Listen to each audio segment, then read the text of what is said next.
Madam आपण जरिया खाली जानापी चाहूँगी मंत्री महोदय ठारू जे इको टूरिज्म को डेवलपमेंट करने सरकार गत वर्ष कि 2 वर्ष भितर केते थर इरिगेशन डिपार्टमेंट टूरिज्म डिपार्टमेंट एवं फॉरेस्ट डिपार्टमेंट रो कोऑर्डिनेटेड मीटिंग जदि then they have a road map if they have not done it when he shall do that.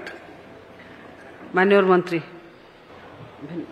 योजना अच्छी बहुत जगह सब आमर फॉरेस्ट डिपार्टमेंट और इरिगेशन आपण 8 मास भीतर करछंती कि नहीं 8 मास भीतर कौन सी मीटिंग है नहीं आमे योजना रखीचु इरिगेशन विभाग एवं आमर फॉरेस्ट डिपार्टमेंट से बहुत जगह डिस्प्यूट करिया 2 वर्ष रे हेची कि नहीं उत्तर दे देबे 8 मास भीतर तांको सहित स्पेशली आमर इको टूरिज्म डेवलपमेंट मीटिंग है नहीं आमे योजना करिया।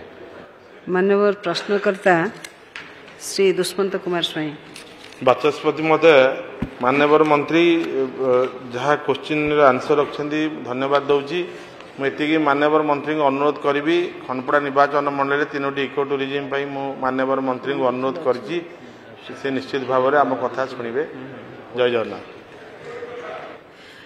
394 मान को अनुरोध करी आमर 53टा राज्य रे जो इको टूरिज्म प्लेसेस अच्छी ता बाद रे जदि अच्छी से भाया टेक्निकल फिजिबिलिटी अधिक पर्यटक जदि आसुथिबे निश्चित भाव में ताकू विचार को निया जिवो।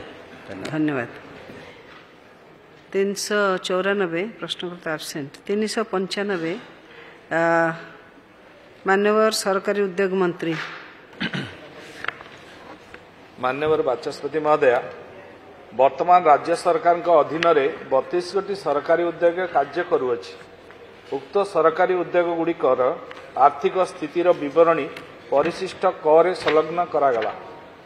राज्य में कौनसी सरकारी उद्योग रुग्ण हेवार तथ्य संपृक्त प्रशासनिक विभाग तरफरु सरकारी उद्योग विभागर हस्तगत होइनाही।